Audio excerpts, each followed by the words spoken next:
and the other is remedial classes.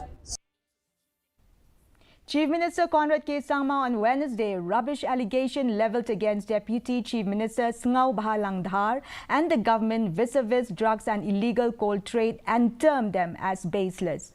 He said it is unfortunate that opposition leaders of such stature for stopping so low for making such allegation without any basis.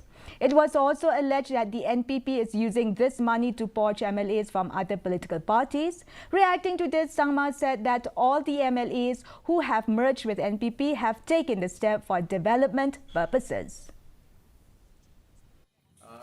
And a strong regarding the allegations, as I said, that are made are completely baseless.